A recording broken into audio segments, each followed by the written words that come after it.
I'll have to say we've had a mild autumn season here in East Texas, and as I mentioned, as we all know, that can change, and perhaps suddenly. And along those lines, I would like to introduce my subject and the title of the sermon, and I'll begin with a quote from John Maxwell. He says, "The pessimist complains about the wind. The optimist expects it to change. And the leader adjusts the sails."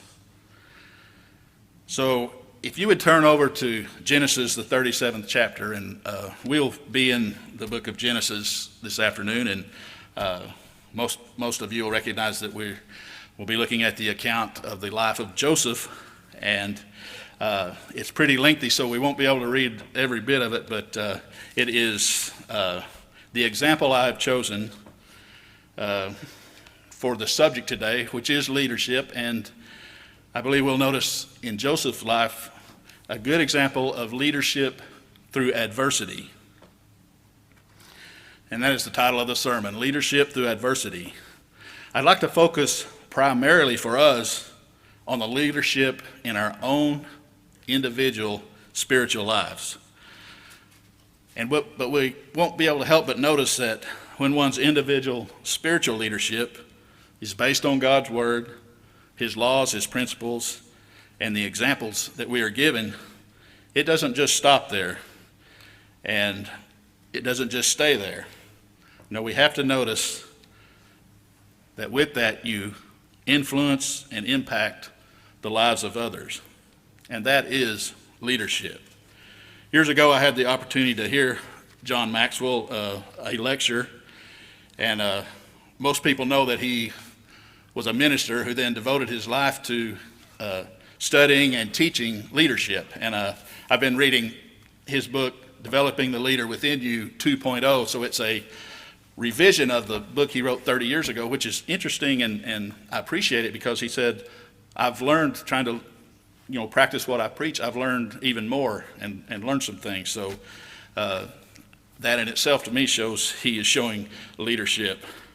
So the thing that stuck out to me in this lecture I heard was that he was mentioning the 5 stages, which he has really labeled the 5 levels of leadership. And what got my attention was the first one. He noted that the first and most basic level of leadership is position. And I kind of thought about that. Well, everybody I know that's important and great, I mean, you look at their position. But he points out, and rightly so, position is the bottom rung of the ladder in the steps to leadership. So if we'll begin in Genesis 37 in verse 1, we'll start out, and of course it mentions Jacob dwelt in the land wherein his father was a stranger, in the land of Canaan. These are the generations of Jacob. Joseph, being 17 years old, was feeding the flock with his brethren, and the lad was with the sons of Bilhah and with the sons of Zilpah, his father's wives. And Joseph brought unto his father their evil report. Now Israel loved Joseph more than all his children, because he was the son of his old age, and he made him a coat of many colors. Here we see Joseph's position.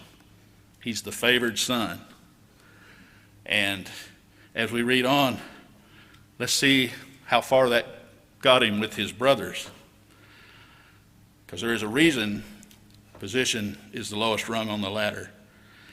It's because it represents leadership before a leader has developed any real influence with the people he's leading or trying to lead or attempting to lead. So in verse 4 we read, "And when his brethren saw that their father loved him more than all his brethren, they hated him and could not speak peaceably unto him. And Joseph dreamed a dream, and he told it to his brethren, and they hated him yet the more.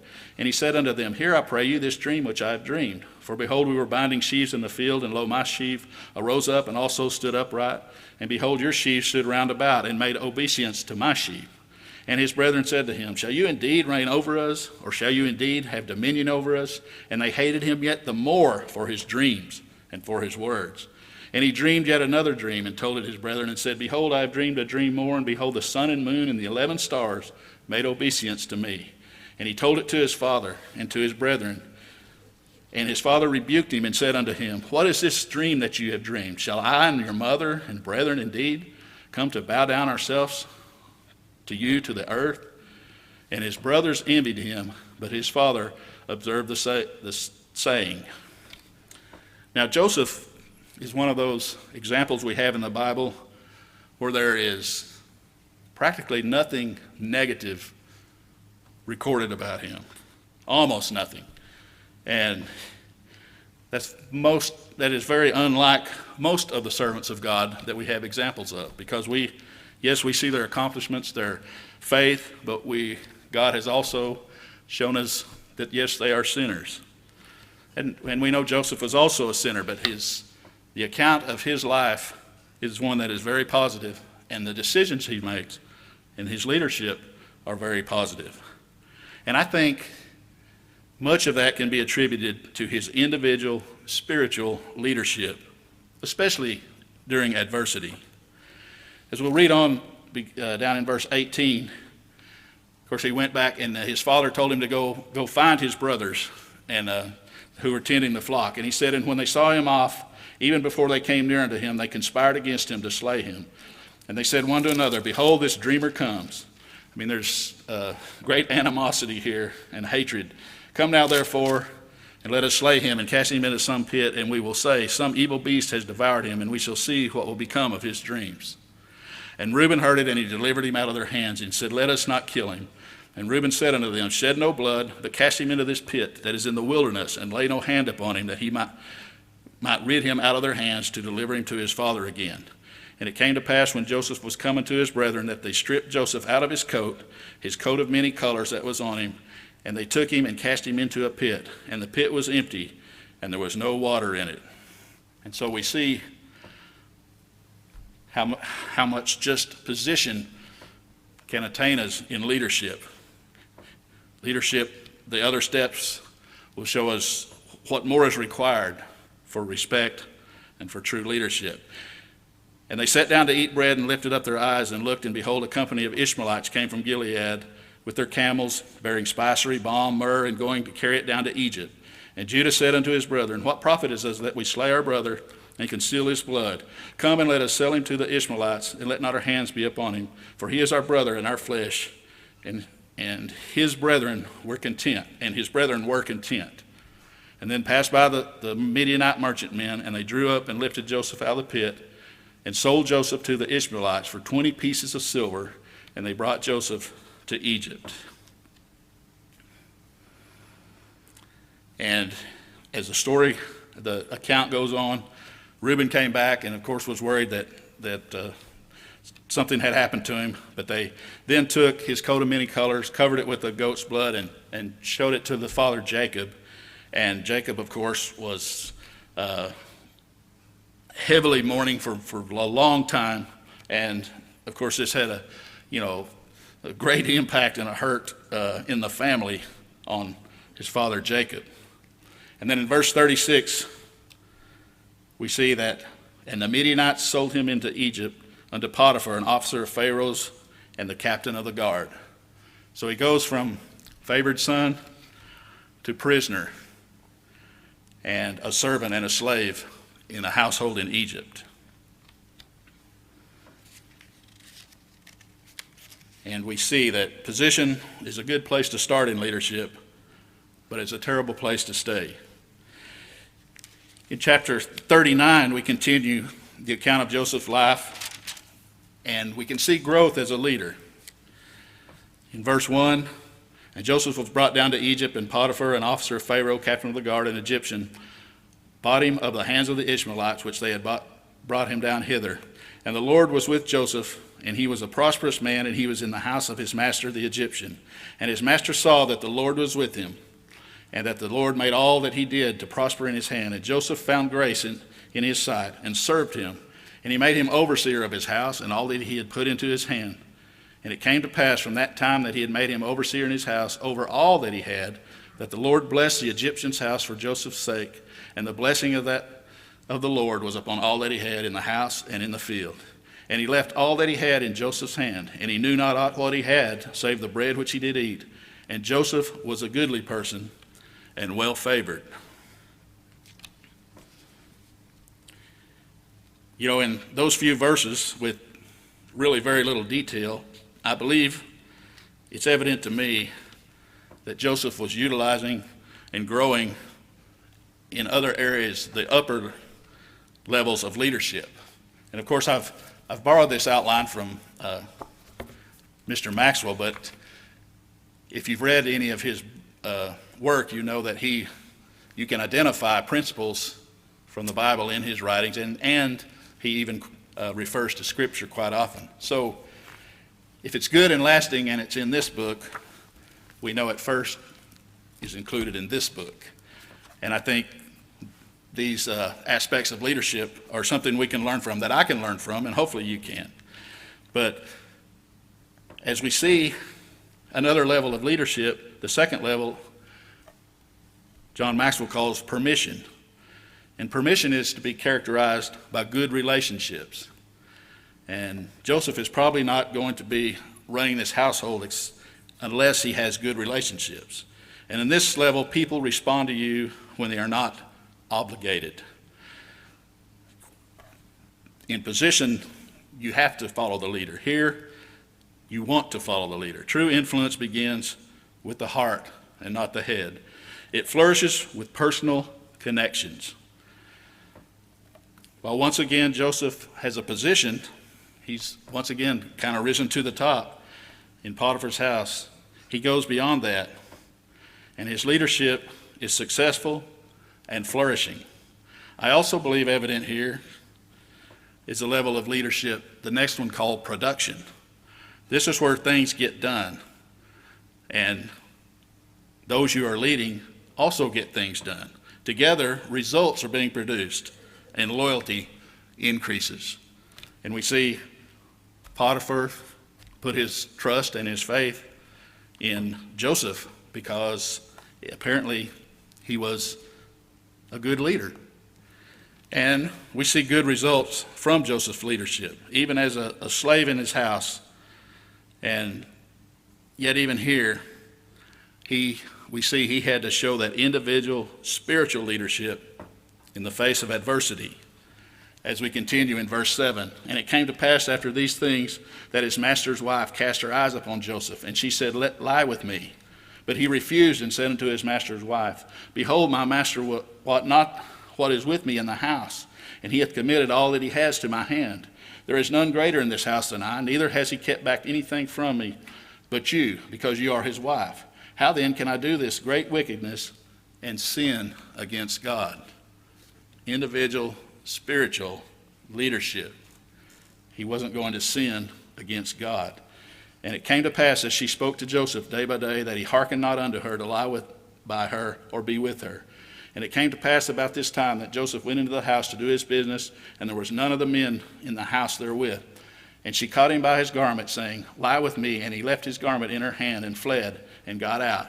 And it came to pass, when she saw that he had left his garment in her hand and was fled forth, that she called unto the men of the house and spoke unto them, saying, See, he has brought us a Hebrew unto us to mock us. And he came into me to lie with me. And I cried with a loud voice. And it came to pass, when he heard that I had lifted up my voice and cried, that he left his garment with me and fled and got him out. And she laid up his garment by her until his Lord came home. And she spake unto him, saying, to these words, saying, The Hebrew servant which you have brought unto me came in unto me to mock me. And it came to pass as I lifted up, as she repeats the story, and then Joseph's master, verse 20, took him and put him into the prison. Once again, a slave and a servant, a place where the king's prisoners were bound. And there he was in the prison. So now he is falsely accused.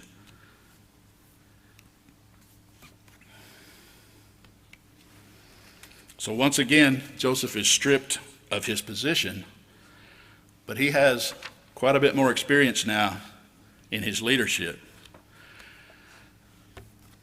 With God and his individual growth in these higher levels of leadership, once again, they result in the promotion of Joseph, even in prison.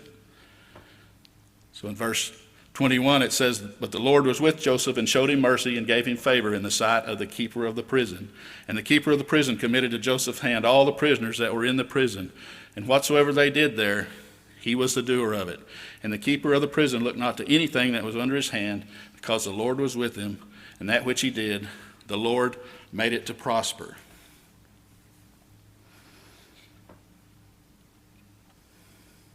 And as we continue with the account of Joseph's life, we see he continues to develop leadership. The fourth level of leadership is people development. And in verse 40, we read well, let's begin reading in verse 1. And it came to pass at these things that the butler of the king of Egypt and his baker offended their lord the king of Egypt. And Pharaoh was wroth against his two officers and against the chief of butlers and against the chief of bakers. And he put them in the ward in the house of the captain of the guard into the prison, in the place where Joseph was bound. And we'll see here, Joseph had a concern for them. He could tell they were very troubled. So his people development skills were good. And they dreamed a dream, both of them, each man his dream in one night, each man according to the interpretation of his dream, the butler and the baker of the king of Egypt, which were bound in prison. And Joseph came in unto them in the morning and looked upon them, and behold, they were sad. And he asked Pharaoh's officers that were with him in the ward of his lord's house, saying, Wherefore look you so sadly today? And they said unto him, We have dreamed a dream, and there is no interpreter of it. And Joseph said unto them, Do not interpretations belong to God? Tell me them, I pray you. And of course, in the overall scheme of leadership, we know our relationship with God and what we do in accordance to his way is of utmost importance.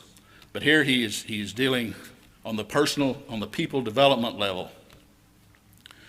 And the chief butler told his dream to Joseph and said to him, In my dream, behold, a vine was before me, and in the vine were 3 branches, and it was though it budded, and their blossoms shot forth, and the clusters thereof brought forth ripe grapes. And Pharaoh's cup was in my hand, and I took the grapes and pressed them into Pharaoh's cup, and I gave the cup into Pharaoh's hand. And then Joseph interprets the dream, verse 12, and he said unto him, This is an interpretation of it. The 3 branches are 3 days. Yet within 3 days shall Pharaoh lift up your head and restore you unto your place, and you shall deliver Pharaoh's cup into his hand after the former manner which you were his butler. And then Joseph asked him, But think on me when it shall be well with you, and show kindness, I pray you, unto me, and make mention of me unto Pharaoh, and bring me out of this house. As an innocent man, he was wanting to be freed. For indeed I was stolen away out of the land of the Hebrews, and here also I have done nothing that they should put me in the dungeon. And then, of course, the chief baker saw the interpretation and that it was good. And he said unto Joseph, I also was in my dream, and behold, I had 3 white baskets on my head. And in the uppermost baskets there was all manner of baked meats for Pharaoh, and the birds did eat them out of the basket upon my head. And of course, leaders often get the pleasant chore of delivering good news, but they also get the chore of delivering bad news. And Joseph answered and said, This is the interpretation thereof. The 3 baskets are 3 days, yet within 3 days shall Pharaoh lift up your head from off you, and shall hang you on a tree, and the birds shall eat the flesh from off you. And when it came to pass that it was Pharaoh's birthday 3 days later, he lifted up the head of the butler and of the chief baker among his servants. He restored the butler in verse 21, but he hanged the chief baker in verse 22. Yet did not the chief butler remember Joseph, but forgot him. So here we might say part of his leadership skills was also patience. And then in chapter 41, we read about Pharaoh's dreams. And Joseph once again leaves the interpretation up to God. But in chapter 41, it came to the pass at the end of 2 full years. It was 2 years after the incident with the 2 officers. Pharaoh dreamed, and behold, he stood by the river. And behold, there came up out of the river 7 well-favored kine and fat-fleshed, and they fed in a meadow. And behold, the other 7 kine came up after them out of the river, ill-favored and lean-fleshed. And they stood by the other kine upon the brink of the river. And the ill-favored and lean kine did eat up the 7 well-favored and the fat kine. And then Pharaoh awoke up. And he slept, and he dreamed a similar dream about ears of corn. And once again, there were the fat ears of corn. In verse 7 it says, And the 7 thin ears devoured the 7 rank and full ears. And Pharaoh awoke, and behold, it was a dream. Verse 8, and it came to pass in the morning that his spirit was troubled, and he sent and called for the magicians of Egypt and all the wise men thereof, and Pharaoh told them his dream, but there was none that could interpret for Pharaoh. Then spoke the chief butler unto Pharaoh, saying, Oh yes, I do remember my faults this day. Pharaoh was wroth with his servants, and put me in the ward in the captain's guard house, and both me and the chief baker. And we dreamed a dream one night, and we dreamed each man according to the interpretation thereof. And he mentions verse 12, there was a young man, a Hebrew servant, the captain of the guard, and we told him, and he interprets our dreams to each man according to his dream did he interpret. And then Pharaoh, verse 14, called up Joseph, and they brought him hastily out of the dungeon, and he shaved and was cleaned up and put on new raiment, and he came unto Pharaoh. And Pharaoh told him the dream, and once again, Joseph relies upon God to interpret the dream.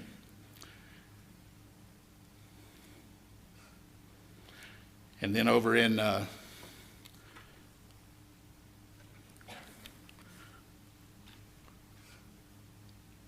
verse 33, after giving the interpretation of the 7 years of plenty and the 7 years of famine, verse 33, Pharaoh says, or Joseph says to Pharaoh, Now therefore let Pharaoh look out a man discreet and wise, and set him over the land of Egypt.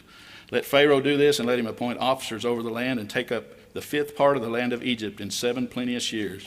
And let them gather all the food of those good years that come, and lay up corn under the hand of Pharaoh, and let them keep food in the cities. And that food shall be to store against the land with the 7 years of famine, which shall be in the land of Egypt, and the land perish not throughout the famine. And the thing was good in the eyes of Pharaoh and in the eyes of all his servants. And Pharaoh said unto his servants, Can we find such a one as this, a man in whom the Spirit of God is?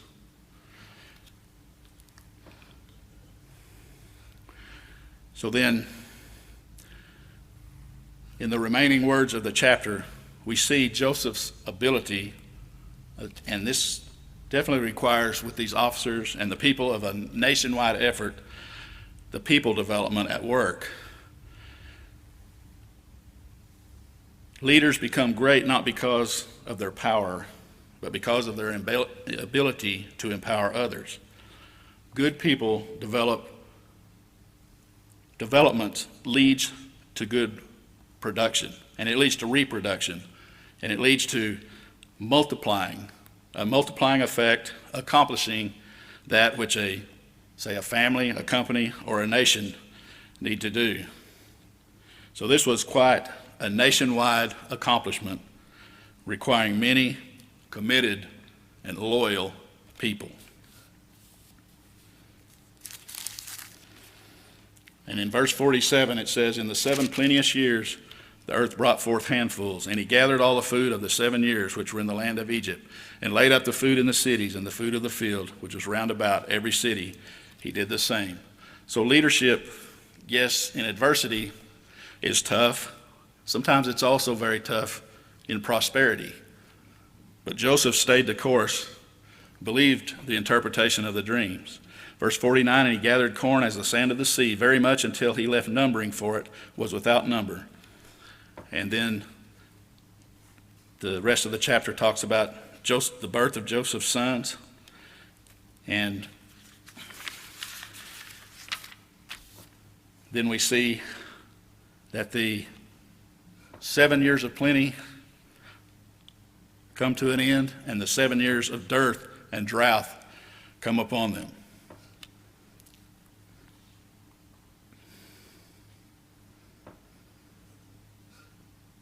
So to review these first 4 positions of leadership, with position, you have to follow the leader. With permission, you want to follow the leader. With production, you appreciate and admire the leader. And with people development, you are loyal to the leader. And I could attribute what I would think these would be in place in Joseph's leadership. And then there's a 5th level of leadership. And John Maxwell calls it the pinnacle.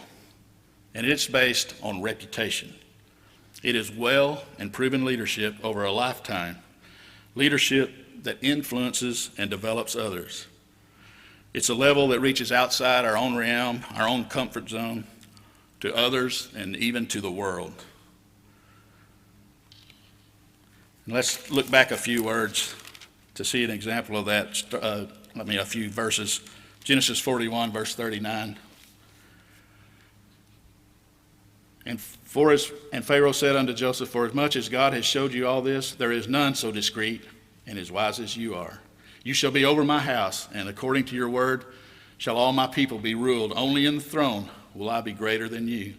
And Pharaoh said unto Joseph, See, I have set you over all the land of Egypt. And Pharaoh took off his ring from his hand and put it upon Joseph's hand and arrayed him in a vesture of fine linen and put a gold chain about his neck. And he made him to ride the second chariot which he had. And they cried before him, Bow the knee. And he made him ruler over all the land of Egypt. And Pharaoh said unto Joseph, I am Pharaoh, and without you shall no man lift up his hand or his foot in all the land of Egypt. And then Pharaoh changed his name, arranged his wedding. In verse 46, Joseph was 36 years old when he stood before Pharaoh, king of Egypt. And Joseph went out from the presence of Pharaoh and went throughout all the land of Egypt.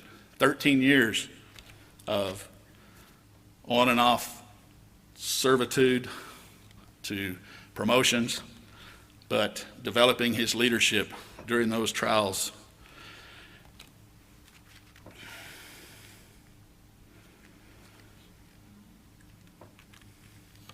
And then over in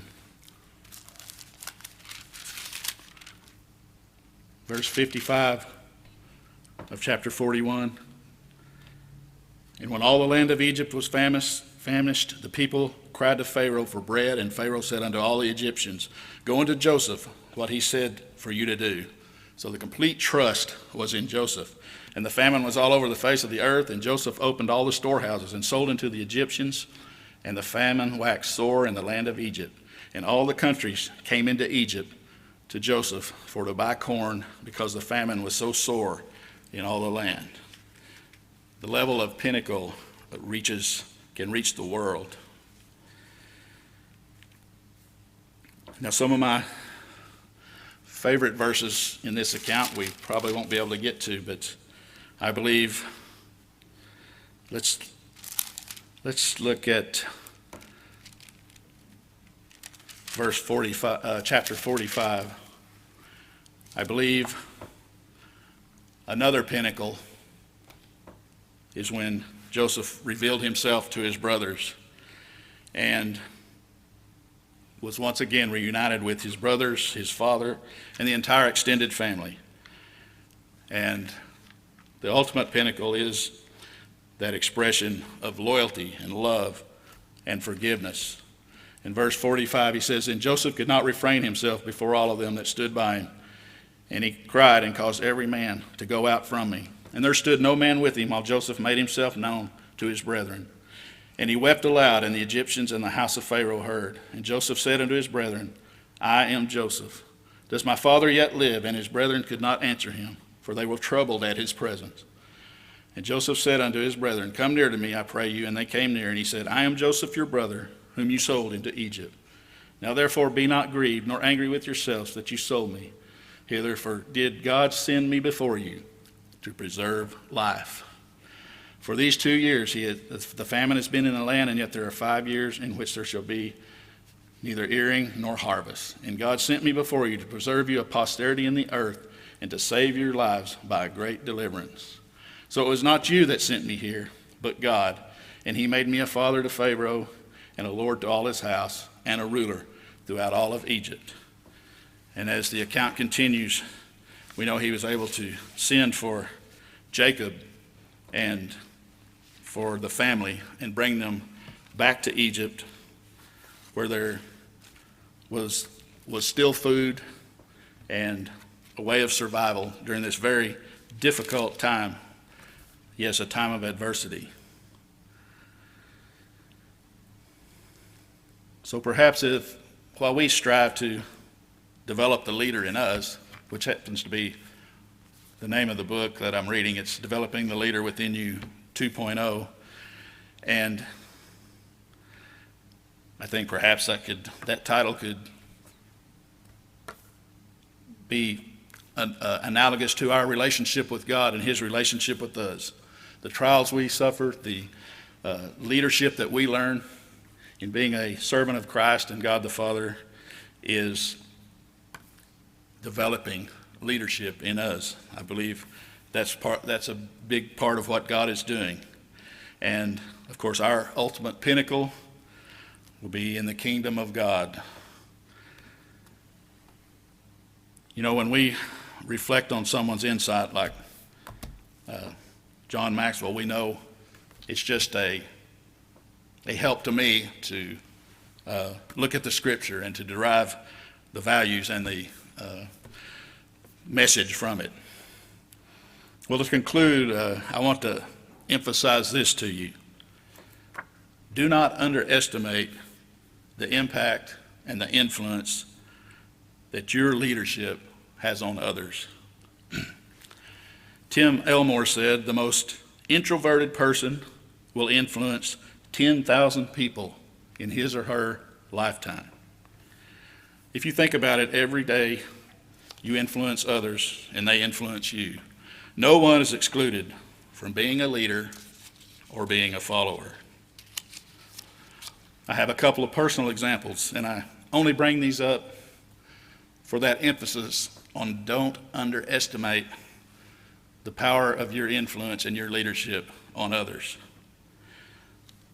A while back, and it's probably been over a year, we went to a funeral and there was a meal afterwards, and one of the daughters, whom we I think already talked to, but came by our table and leaned close to my wife and said, "By the way, you are one of my mentors." And later my wife told me, well, I had no idea. And so a shock to her that this person had always looked up to her. And then I have to relate this one just because it happened yesterday. After work, I went into a store in Longview. And as soon as I opened the door, someone called out my name. "Stan West, is that you?" I said, "Yes." And I looked and he said, "You don't recognize me, do you?" And I tried to use the excuse of the mask on his face, but I told him, "No, I do not." So he introduced himself. And I said, "Well, good to see you." We did our hellos. And then he goes, "And guess what I'm doing?" I said, "Tell me." And he said, "I'm teaching high school students how to build houses." He said, "And I'm so happy to be teaching them what I learned from you." Once again, I had no idea. You know, of all the things that go on in a construction job, praise God that there was something good and lasting that is able to be carried on. And so I was thankful that, and we were shocked by it. And once again, I only mention that because I want to emphasize, do not underestimate your influence and the power of your leadership on others. J.R. Miller said it well. There have been meetings of only a moment which have left impressions for life, for eternity. No one of us can understand that mysterious thing we call influence. Yet out of every one of us continually, virtue goes, either to heal, to bless, to leave marks of beauty, or to wound, to hurt, to poison, or to stain others' lives. John Quincy Adams said, "If your actions inspire others to dream more, to learn more, to do more, or become more, you are a leader." Considering the times we are in, and with recent events, I'll hearken back to the quote I began with, and I guess it's a confession, because as a pessimist, I complained about the wind. As an optimist, I do expect it to change. And most of all, as a leader, I call on God to direct me as I adjust the sails.